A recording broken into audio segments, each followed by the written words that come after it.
Gmail ID delete করবেন কিভাবে, সারা জীবনের জন্য জিমেইল আইডি ডিলিট করবেন কিভাবে। তো সকলেই প্রথমে চলে যাবেন জিমেইল অ্যাপসের মধ্যে। তো জিমেইল অ্যাপসে আসার পরে এক কোণায় দেখতে পাবেন 3 লাইন, এইখানে আপনি একটি ক্লিক করে দিবেন। এইখানে ক্লিক করলে নিচের দিকে একটু স্ক্রল করবেন, এক জায়গায় লেখা থাকবে দেখবেন সেটিংস। এই সেটিংসের অপশানে আপনি একটি ক্লিক করে দিবেন। এইখানে ক্লিক করলে আবার দেখতে পাবেন 3 ডট, এখানে আপনি একটি ক্লিক করে দিবেন। এইখানে ক্লিক করলে এক জায়গায় দেখতে পাবেন ম্যানেজ অ্যাকাউন্ট, এখানে ক্লিক করে দিবেন। এইখানে ক্লিক করলে আপনার সামনে যতগুলো জিমেইল থাকবে সব শো করবে।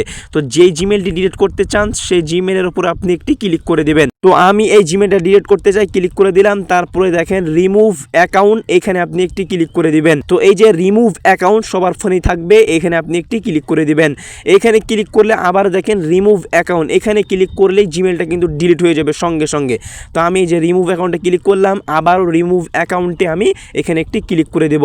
এইখানে ক্লিক করলে দেখেন সঙ্গে সঙ্গে আমার এই জিমেইলটা কিন্তু ডিলিট হয়ে গেল। আপনারা দেখতেই পারলেন আগে ছিল 2টা, এখন হয়ে গেল 1টা।